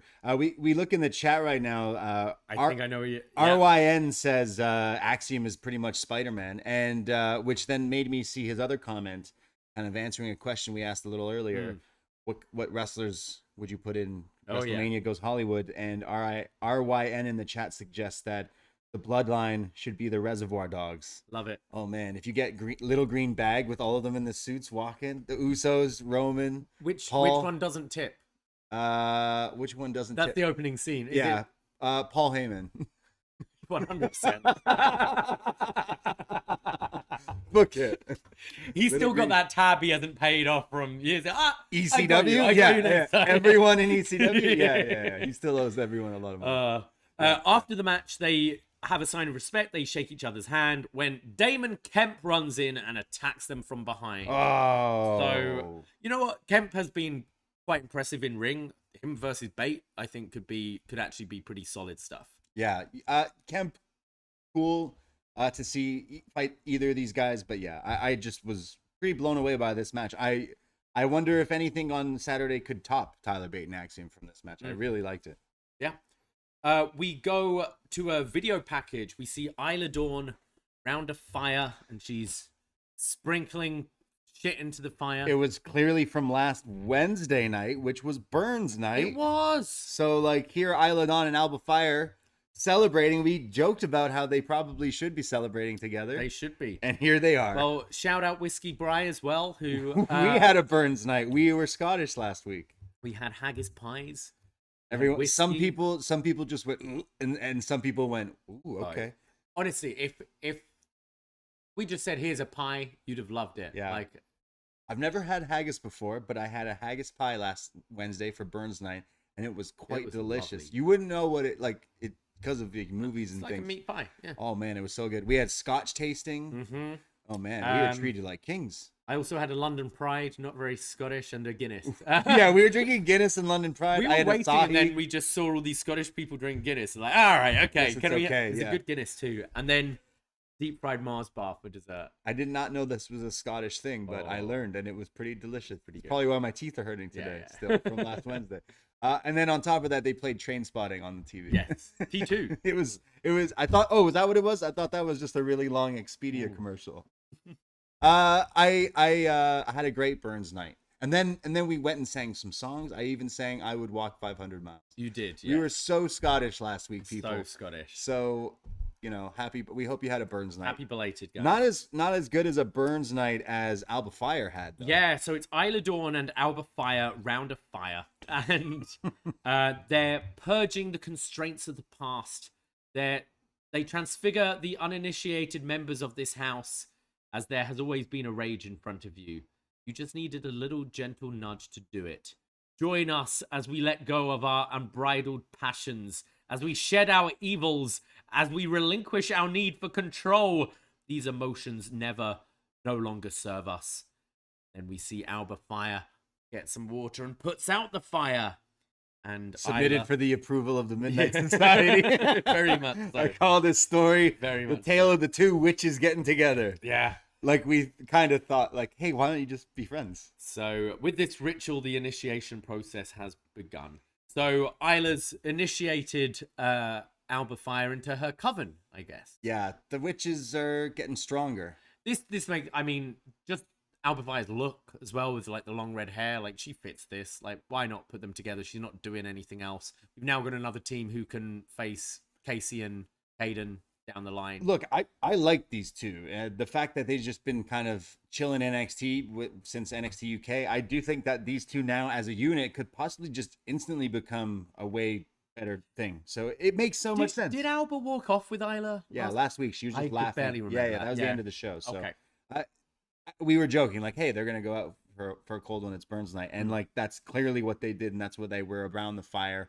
So yeah, they're a team now, and you know what? I kind of I'm down. It's a better direction for Alba certainly, but probably for both. Yeah, I'm liking Isla Dawn as the witch. I think she pulls it off and kind of like maybe lives the gimmick a little bit, or it looks at least she does. And shout out Heavy T, Big Tom in the chat, who says haggis is amazing. Caledonia on College Street in Toronto has great haggis. Is that where we tried to get haggis from? No, Caledonia's a bar. Oh. Yeah, we tried from the butchers. Yeah. We were at Man of Kent. That was pretty nice. An English pub. Yeah. We then go backstage to Trick and Mello, and Mackenzie says, Trick, after that Apollo thing, you seem a little bit shaken. She's referencing how the Vision showed Trick, being taken out. And he says, yeah, I'm shaking like booty on a Friday night, but not because I'm scared. Dude, he didn't even say that. Trick Williams, and I quote, on NXT TV said, yeah, shaking like booty meat on a Friday night. Booty meat. Shout out booty meat. Shout out shaking booty on a Friday. You know what he's talking about. Bums. Ladies' bums. Am I right?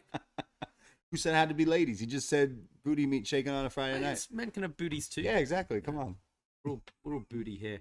But he says, not because I'm scared, it's because I'm cold. But he is worried about going to Vengeance Day.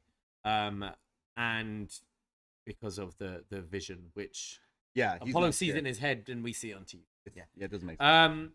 Mello then goes on and cuts a pretty short but effective promo here, says he's of a different caliber. And I took the guy from the sidelines to the touch lines and to the headlines. And until you beat me 2 out of 3 falls, you can never be him. Yeah, he makes a few references here, including meaning like Michael, like being the GOAT, like Michael Jackson, and being the GOAT, like Jordan, and talking about like he was making some innuendos and some basketball references. But I love the way he ended it with, "You could be this and you could be that. You can never be him." Yeah.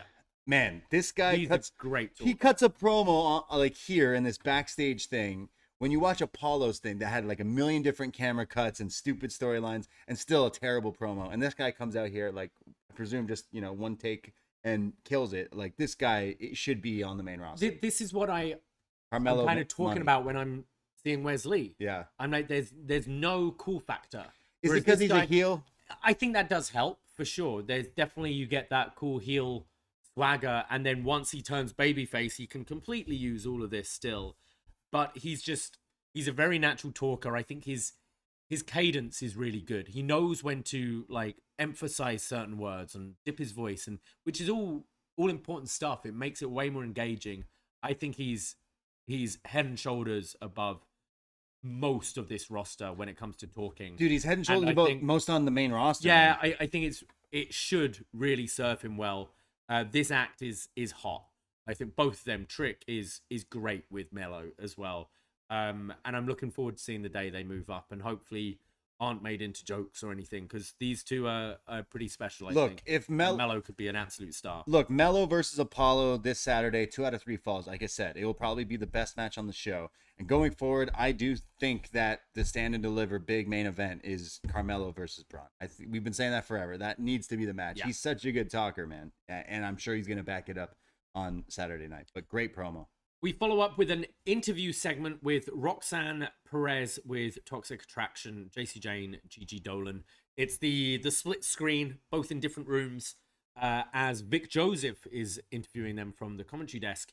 And he asks Roxanne how it was to be at the Rumble. She says it was unbelievable. Hearing my music hit and running down home state, it was incredible.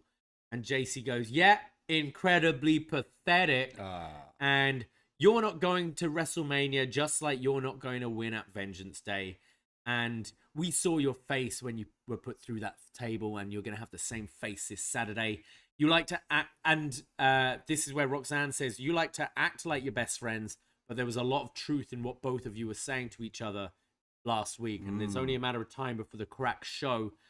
And JC continues, you have the same chance of winning at Vengeance Day as you did at the Rumble. 0%. You had a good run. 8 months in NXT, like going for a little jog, but you peaked at 21 years old. And that sucks for you because it all comes to an end.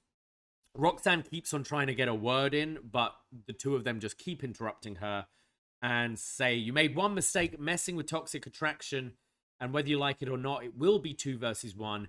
15 minutes of fame are over. And Roxanne's had enough at this point, gets up, leaves the interview, and Vic's like, yo, why did you have to do that? Come on, girls. Yeah. And Gigi tells Vic that you're trying to find a crack between us, and there isn't one. And the last few weeks, there has been a vacation from Toxic Attraction being dominating, but come Vengeance Day, it will shift right back to that when we become NXT champion.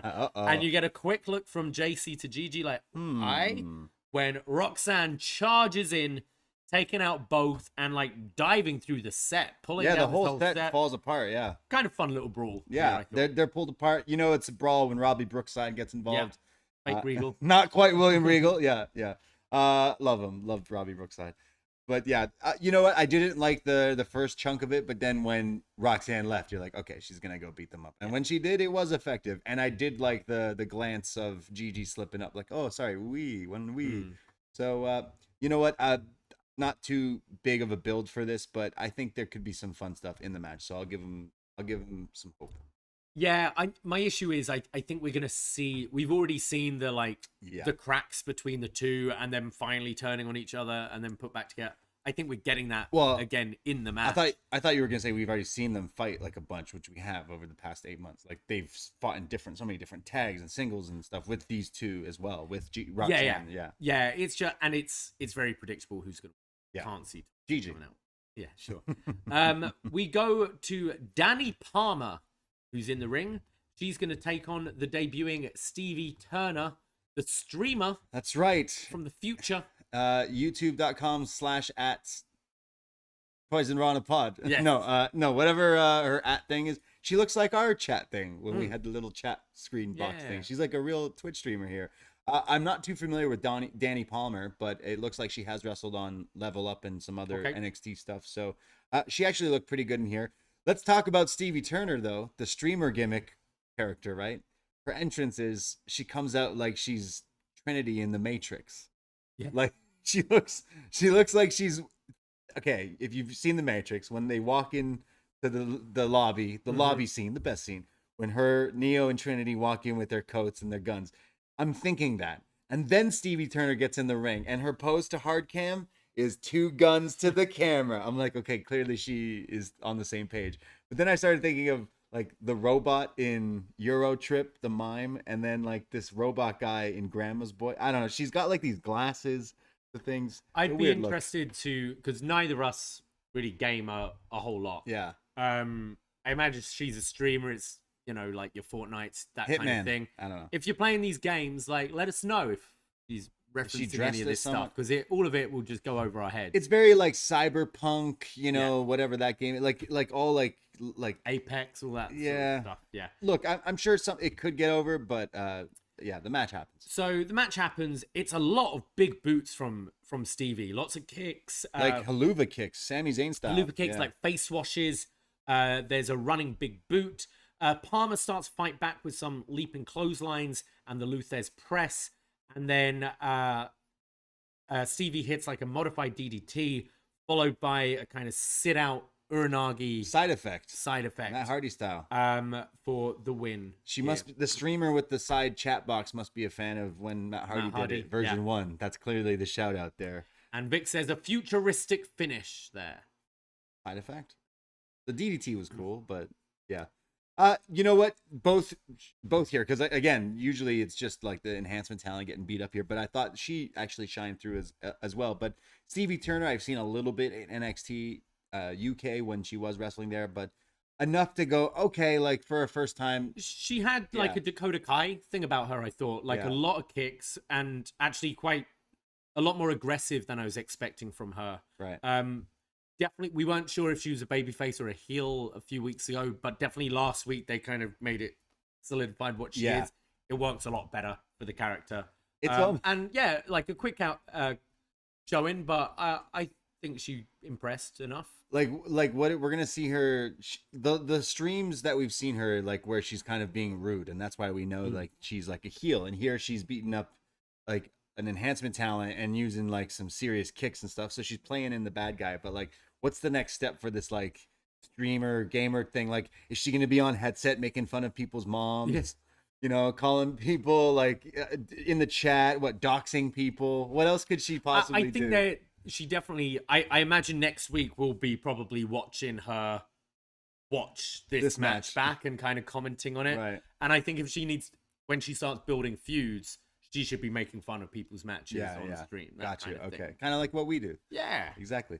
You know what? For a first time go, cool. But I want to see what the character, because it can easily go into the category of a character that like I hate. But so far, all right. Let's see where we can go with it.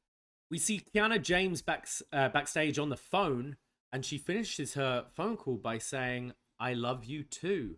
And Fallon Henley walks in and hears it and says, "I knew you were going to break his heart." And Kiana's going, it's not what you think. It's not what you think. But they're interrupted by Caden and Katana. And they say, "Oh, it sounds like there's some trouble with the #1 contenders here." And they start saying about, "You've been a team for 1 week and we've been best friends." And Fallon just cuts them off. It's like, we know. Everyone knows. Yeah. You tell us every fucking week. We know. Your team for years. But on Saturday, I'm going all out. And Kiana says, "We're going all out." And the tag champs walk off and Fallon says, "Let's stay together for Saturday, but this conversation is not over." So, who was Kiana James talking? Okay, there's a lot to unpack here. There is a lot. There's a lot to unpack here. Look, first of all, Kiana James, let's think about whenever you talk on the phone while at your workplace. Who do you have conversations with that you end, "I love you"? Is it a spouse? Is it a boyfriend, a lover, a mistress, a mister, a mom, your dad, a grandma, your an uncle? Like, you know, like, so she could be talking to someone that is just like a family member. I think it's a fact.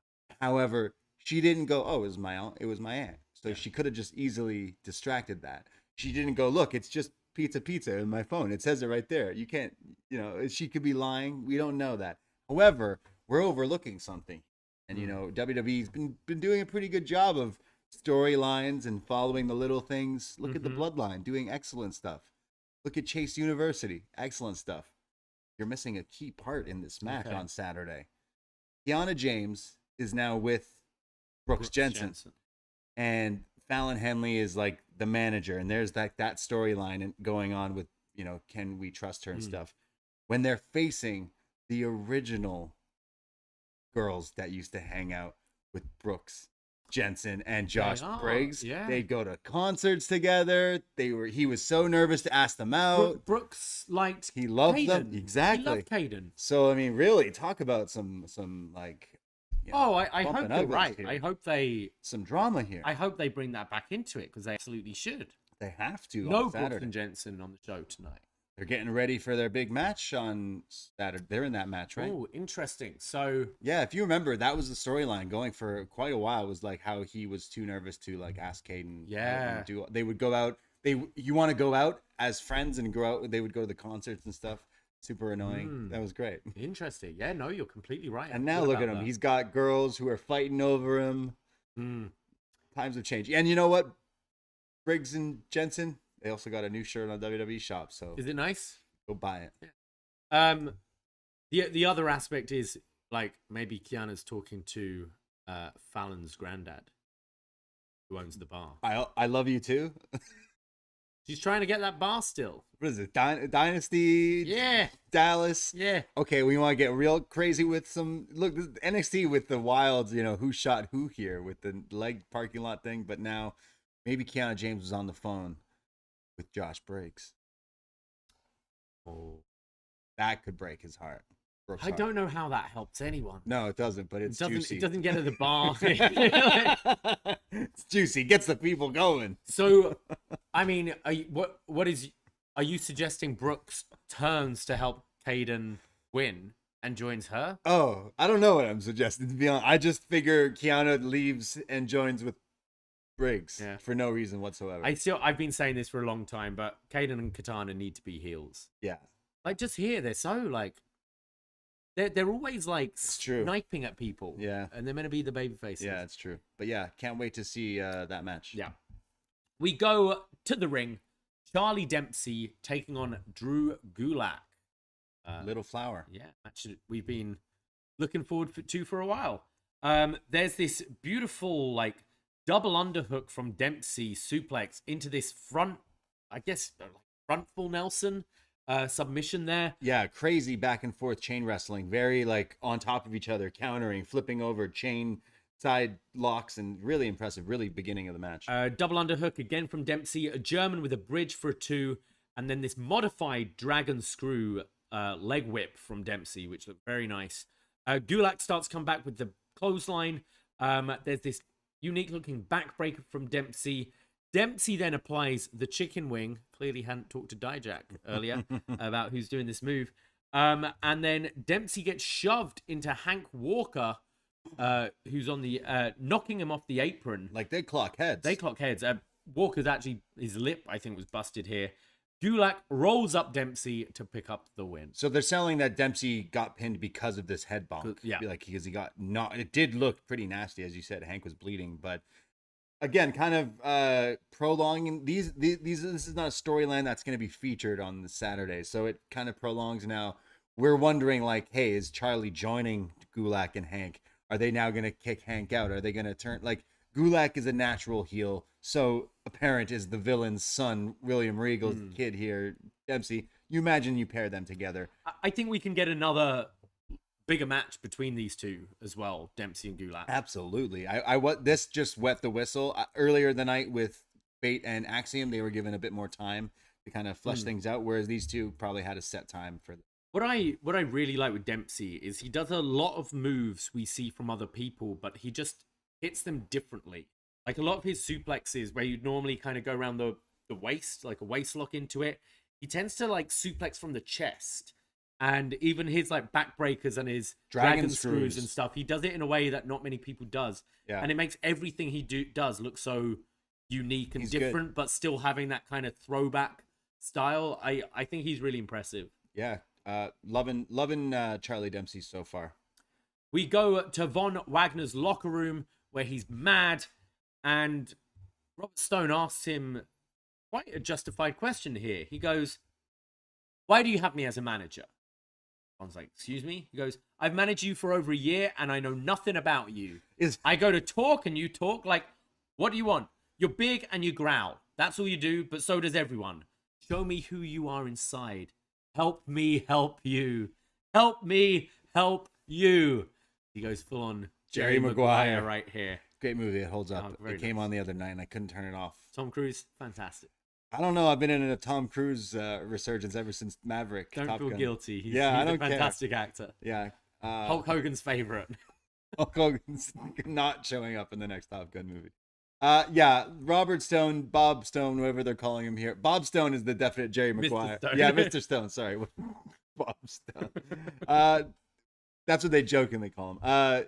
Doing the Jerry Maguire, pretty funny, but also like explaining to him, like, yo, like, what are we doing here, Vaughn? We got nothing going on. It's about to, like, I kind of like this from Robert Stone's point of view because it's been the same with remember when he was with like Tyra, Valkyrie?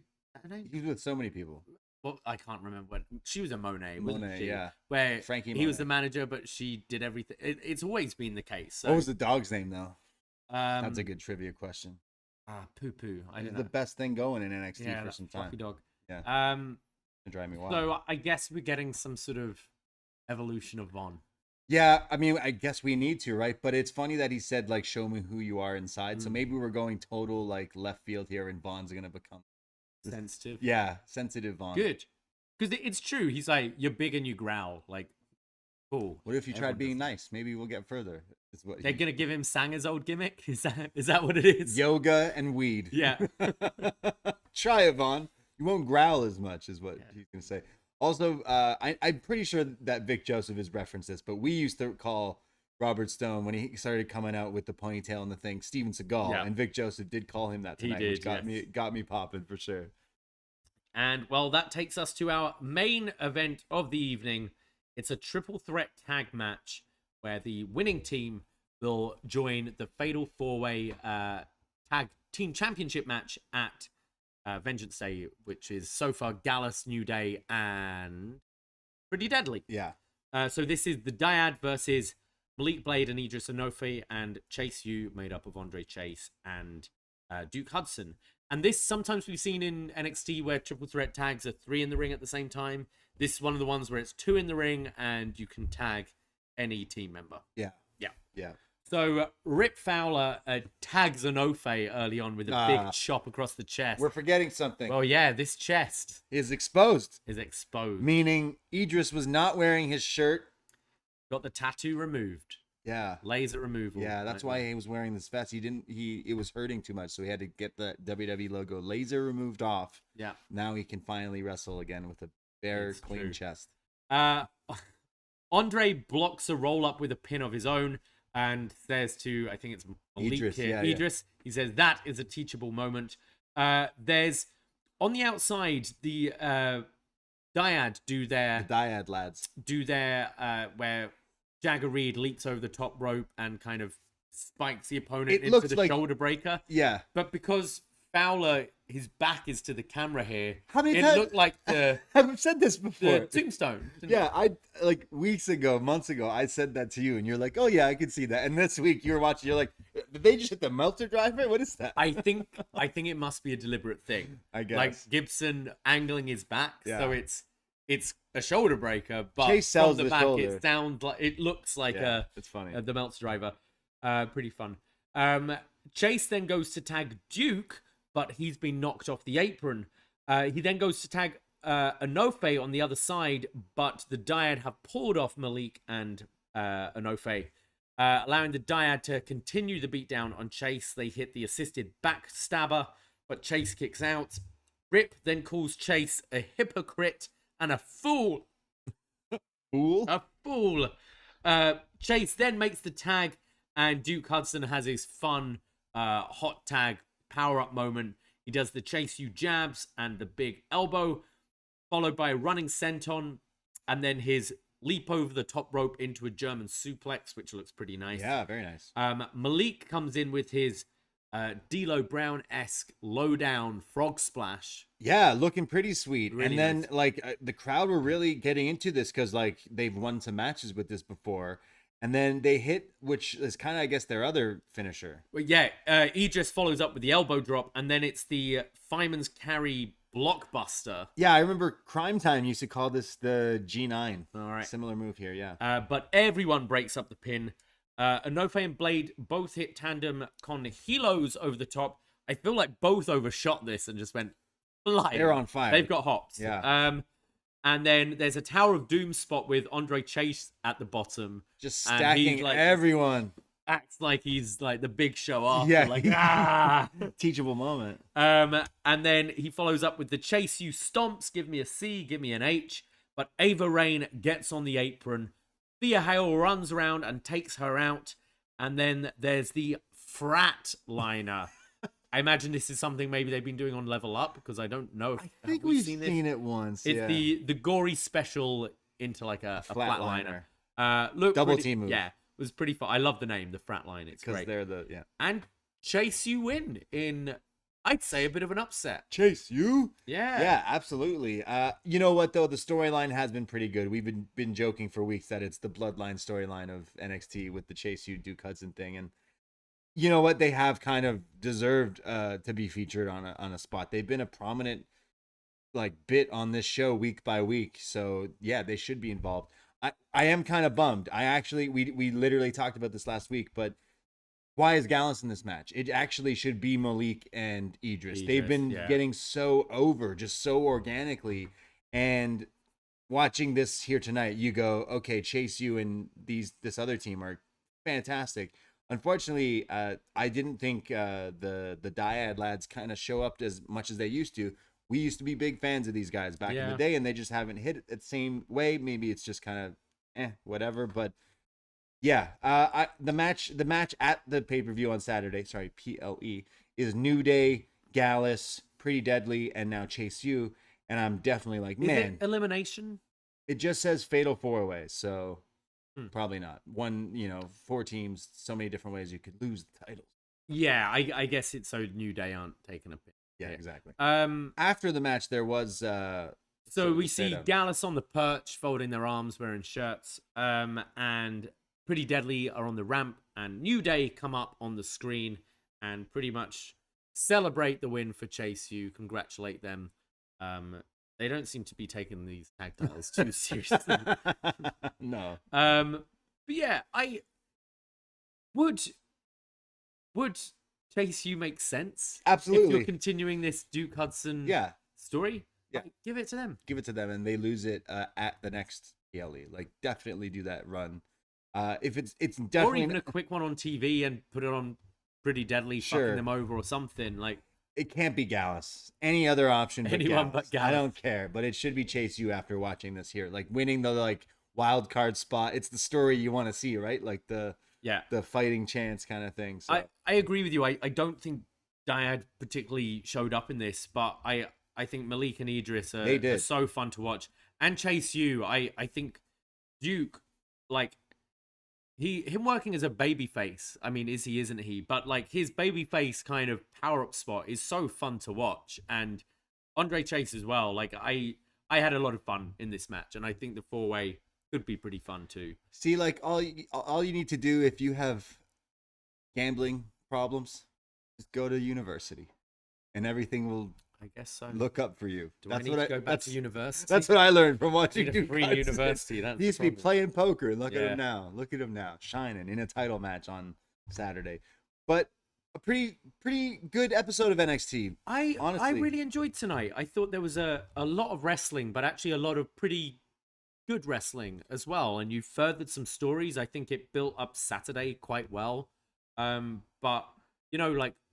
Axiom Tyler Bate was fantastic. I enjoyed the main event. Stealing the show, putting me in a good mood for sure. When I get a match that at least I'm like, okay, that was pretty great. The wrestling definitely was hitting. The main event, Edris and Malik always. The opening tag I quite enjoyed. You know what? There was some good bits of wrestling that we would definitely recommend, especially that Tyler Bate Axiom match. But again, kind of furthering the stories. There isn't much else to do. They showed a video for Braun and Waller. It filled us all in. They'll probably replay it with a bit more on the actual Saturday. The 2 out of 3 falls thing, I thought Mello sounded great. He just made a complete joke of Cruz, but I know Cruz will back up in the ring, hopefully, and I still think that will be a show stealer. And if it doesn't, then Wes and Dijak, as much as I hated the build for that on tonight's show, going into that match, that was the weakest for sure. It will still be a good match because belt to belt, those two definitely know what they're doing, and I feel like hopefully they'll have some pretty good chemistry when they kind of clash on Saturday as well. But you know what? So like some good stuff with NXT because it is progressing stuff that isn't going to be featured on Saturday, which people can critique like, oh, why would you do that? You're trying to sell like this pay-per-view, but like you're not. It's the WWE Network. It's like you already, if you're watching this, you probably have that. You're probably going to want to see what's going on. And they did hook me for some little things like the Gulak School of Hard Knocks with Charlie Dempsey. And yeah, seeing what kind of happens with Axiom, maybe taking on Kemp. But Saturday has an okay card and an okay build, but I am looking way more forward to this than I have probably for the past few NXT don't call them takeovers. Yeah. Which do we want to? I'm just looking from WrestleTix just for Saturday's show. Yeah, you going? I mean, the latest I can see is from about a month ago, but they're set up for just about 4,500, and they've, as of December, they'd sold almost 3,000, so it should be a pretty good crowd. Yeah, they haven't said it's sold out or anything, but I'm sure it'll have a loud crowd. Their first show in quite a while, again, separate show on their own. I'm hoping that the crowd in Charlotte, Charlakalaki, what is it? It's going to be interesting because this is like, yeah, it's a show completely on its own for the first time since. Is it? Wow. That's the last NXT like standalone, not like we had the Stand and Deliver, but that was piggybacking off. Yeah, it'll be interesting how many people know these characters. How many are just going because WWE's in town, I got a ticket, or how many NXT? Yeah, like who will be over and not with this crowd? Because we know who's over in, like, it's a very polite crowd at the CWC, right? Like they support everyone and they elevate most things. Yeah, I'd be curious. Let's do some predictions for NXT Vengeance Day this Saturday. Again, we will be going live Sunday, 2 p.m. Let's give some predictions here. Onwards. Let's start off with Roxanne Perez taking on Gigi Dolan and JC Jane in a triple threat match, meaning not a handicap match, but we'll probably see those two fight. I see Roxy winning it. It's going to be double team for the whole time until JC and Gigi eventually break down and Roxanne takes it. Damn. Roxanne. Yeah, for sure. What about Wes Lee going up against Dijak? Will justice be served? Be some cold justice for Dijak. I think Wes Lee retains. It would be like kind of a bummer because his title run hasn't really been it hasn't been much to BH, but Dijak coming in and losing. We kind of know we're already going back to Tony and Dijak. It's just whether that's for the title or not after this. Yeah. But I think Wes Lee could have some more interest. Tony could be involved. More interesting matches after with other people as champion. Yeah. New Day putting the tag titles on the line against Gallus, Pretty Deadly, and Chase U. I think we got to support Chase U, but I'd love to see it. High hopes for Chase U. Yeah, for sure. Love to see it. Let's get that Chase U storyline going on until we get the big swerve angle with Duke. I think it actually could work better for Pretty Deadly to just hold. It doesn't even need to be till the next pay-per-view. Yeah. And I think it could be a good way of getting, I'd prefer to see Pretty Deadly, like a bit of heel heat, beating them for it, and then Creed's against Pretty Deadly again at Stand and Deliver. But I just worry about the Gallus. Are we getting what happened at the Royal Rumble just a week ago where the match ends and then the big beat down turn angle happens and Duke and Andre Chase beats up Duke? That would be wild. But no. Thea Hale. Yeah. Apollo Crews, Carmelo Hayes. Oh, sorry. So who are you saying would in that match? Sorry. I'm going with Chase U. Chase U. All the way. Chase U. Chase U. A little 3-week run. New Day don't need to be here anymore, but they help sell tickets for this thing. I saw Xavier Woods on Pictionary the other day. How did he do? He did good. He helped his team win. Miz lost. Miz was opposing him, right? Yeah, okay. Yeah. With his tiny balls. Xavier Woods is a smart guy. Good at Pictionary. What else was there on this show? Yes, predictions for Apollo Crews and Carmelo Hayes. It's got to be Hayes. Nothing but net. Yeah, it's got to be. He's got to be the next challenger. Hasn't challenged for the main title yet, as far as I can remember. Cruz has had his moment with Braun. I don't think Cruz Braun 2 does anything for anyone really. No. It's a shame they like Apollo's a very talented wrestler, but he keeps on getting like bad gimmicks and stuff. But he also doesn't really break beyond that either. So I'm going Mello. Mello is money. I think he wins and goes on to be the champ by the end of this year for sure. Apollo Crews, after this match, will have visions of main event and superstars, I think. Katana Chance and Caden Carter taking on and putting their titles on the line against Fallon Henley and Kiana James. I feel the champs are going to retain. I can see them building up the witches. Stand and deliver. Those witches. We need a third witch, though, don't we? Really? They come in threes. This is true. We need a Winnie Sanderson sister. Who'd be a good witch? Be a good boss witch. Boss witch. What other redheads are there?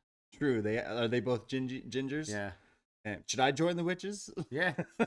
What, be their warlock, I guess? Yeah. Yeah. Big ginger beard. You got Scottish in you? Yeah, I told you I got a little bit in me. Yeah, all right. Could use a little bit more? No. We're on the post feed. I'm trying to think, are there anyone else that could? You're right, witches do come in threes, but we do have them. They could be fighting for the tag titles. So I think Katana and Caden win because I do see the witches in the future winning those titles. What about the main event? Steel cage match, Braun Breaker, Grayson Waller. I think we're going to Braun Hollow. Yeah. Sorry, Braun Mello. Mello, yeah. So I'd say Braun. I do too. He's gonna break the cage. I can see Waller as a kind of character who would upset as well. Yeah, I mean Braun breaks things, right? What if he breaks the one side of the cage with Waller doing the St. Valentine's Day Massacre finish where Big Show threw Stone Cold out the thing, right? The cage falls and he technically wins. Yeah, I could see something like that happening. Interesting. And maybe there's a TV special before Stand and Deliver that he wins the title back from Grayson Waller. That could be something. I'm not sure, but hey, why not? I wonder whether we'll get Cora versus Lyra on a pre-show. Or you something. really want to watch that, man? No, I'm just. No, you're right. They do it on Raw all the time, but it's not often on NXT. They tease it and announce something, and there wasn't even any. Oh, it's happening next week. I'm wondering because they're on the road. Will they film some dark matches? Will they have a pre-show? Will they film stuff for the week after? Will Tuesday be preempted? Yeah, they haven't really done that since the US network thing. But yeah, so there's our predictions for Vengeance Day. There is 2 pieces of feedback here in our group. Hey, join the Poisonrana Facebook group. We post feedback threads for this show, and we'll read it here. I'll read one from Frank Sulo. Fire Frank, BD champ. He says, Axiom and Bate ruled. I wonder what happened to a kid, though. He says, Trick made me burst out laughing. And then he also says, where's Booker's coffee? The faux Twitch chat was a nice touch for Stevie, but it was missing Jordan dropping frog emojis. Very excited to see Chase U work together and advance to Charlotte. Vengeance Day could be a low-key gem of a show. See you Saturday. See you then, Frank. Yeah, Trick saying booty meat. Funny, yeah. We go to Andrew, who says, a while back, Shawn Michaels talked about not wanting to give Sanger a stereotypical gimmick. Now, I'm not sure whether the gear he's wearing is Indian or not, but he looked fine in boots and trunks. I hated the gear he and Veer were wearing, and it does seem like they're going backward with both of them, at least in their presentation. The video of them trying to figure out who attacked Nikita was somewhat amusing in that they showed a ton of people who just walked past her laying on the ground in pain, and nobody cared. No, not at all. Either Nikita is hated by everyone at NXT, or parking lot attacks happen so frequently that it's just normal to see someone laid out. I guess it is just a dangerous place. And lastly, Stevie Turner does seem to be the old man's interpretation of a Twitch streamer. Once she starts yelling poggers and selling her bath water, we'll know they're starting to catch up. I don't know if I said something wrong then, Andrew. I don't want to know what streamers are you're watching. I don't want to know what all these what you're doing with stream services, but until then, F's in the chat, I guess. Also, an important question. Am I the only one having trouble with the aiming in GoldenEye on the Switch? I seem to be struggling a lot more than when I would play on my N64. Trying to blow up the machine gun turrets is a pain. All right, Andrew, you got me back here. Braden, answer. Look, the greatest video game ever created was re-released this week on Nintendo Switch. Yes, GoldenEye 64 is on the expansion pack on the Switch. And send me your friend codes if you ever want to get blasted in GoldenEye. However, Andrew is correct. And I had a few listeners message me about this week. The aiming is just a little different, like a little harder to get to get headshots than I am normally remember playing. So you are right. So maybe it's like something they'll fix, or you can also change the controls to different controls for your Switch to maybe make it feel like you can also just buy an N64 extender because it plays weird. Remember, you shoot the back and stuff? Yeah. But yeah, I know what you're saying. I love that controller. GoldenEye on the Switch so far is a banger, and I've just been listening to the theme song like all day. It's just so good. The one you pause it, that's the best one. The watch pause music, that's the best one. Yeah, GoldenEye forever. Thank you, Andrew and Frank, for writing in. Thank you. I don't want to know about bathwater. Do you play GoldenEye when you're in the bathwater? Is it safe to look up what a pogger is? It sounds rude. I know what a pog is. I know what a pog is. Like the game pogs, or like PAWG. The circle things? Got you. Well, that was NXT. That was Up Next, everybody. We will be back this Sunday, 2 p.m. Eastern Time, live on the Post YouTube feed. Audio up after that, talking all about Vengeance Day from this Saturday. So, come hang out this Sunday. You looked up what Pogger is? Yeah, it's not. Originating from an emote on the streaming platform Twitch, poggers or pog is an internet slang term used to express enthusiasm, mostly among online gamers. So it's all right. Nice. I still don't know what that is. know, like, when Andrew's had that polar ice and fried chicken, he can get a little wild. So I just worry sometimes. True. I worry about you and why you haven't gone to patreon.com/Poisonrana, because it's only $5 to become a friend. You get a whole month access to all the podcasts coming out, all the podcasts that we have, including Best Match Ever, Stephanie McMahon, Best Match Ever, Great Muda. Some retro NXT reviews was next. We have some movie reviews. You know, the Royal Rumble was this weekend, but the real Royal Rumble this weekend was us watching and reviewing Battle Royale, year 2000. If you haven't seen this movie, you should look it up. Quentin Tarantino's favorite movie. Wow. So we talk all about it, and that was fun. Shout out our friend Dan, our fam Dan, who picked it for us to review, because Japanuary is coming to an end and a whole new month on our Patreon is starting. So go check us out. It's only $5. You get access to like 500 podcasts, so many different things. Go check us out on our socials at Poisonrana Pod on Twitter, Instagram, and TikTok. I did a TikTok the other day, guys. I'm learning. Nice. How did it feel? It took me 30 minutes to do it, and then it deleted it. So I had to redo it again. But then the second time I didn't like it. Okay. But yeah, go check us out. I'm a 31-year-old trying to learn TikTok, so follow the adventures. You can follow my adventures, I myself, Braden Herrington, Twitter, Instagram, at @TheBrayD. And you can find me sipping Havana clubs on a beach on Cuba on my Instagram and Twitter, at Davie Portman. Yeah, he decided to go on vacation when there's a pay-per-view weekend. It's like it's NXT, there's a pay-per-view every NXT, weekend. It's like, and the flights were cheap. You're not gonna miss the Rumble, and it's -30 this weekend, so I think I picked the best weekend to go to. Jeez. +30 weather. Yeah.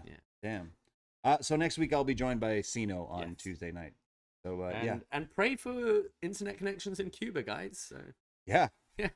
Been a good time. Do they have Rogers in Cuba? Yeah. I hope not.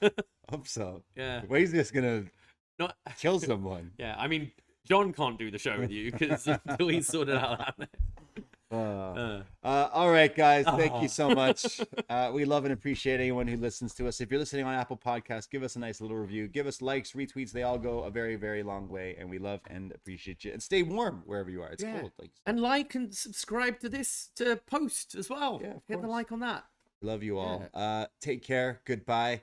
Be safe, and see you Sunday, because we'll be shaking our booty meat. Ahoy!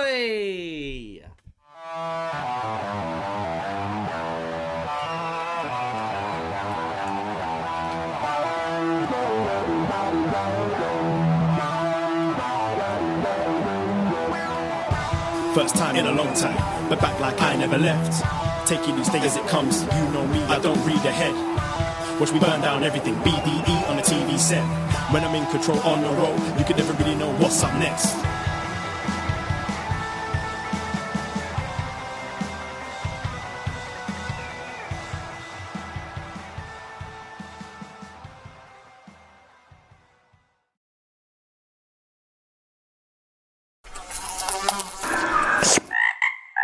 Poisonrana.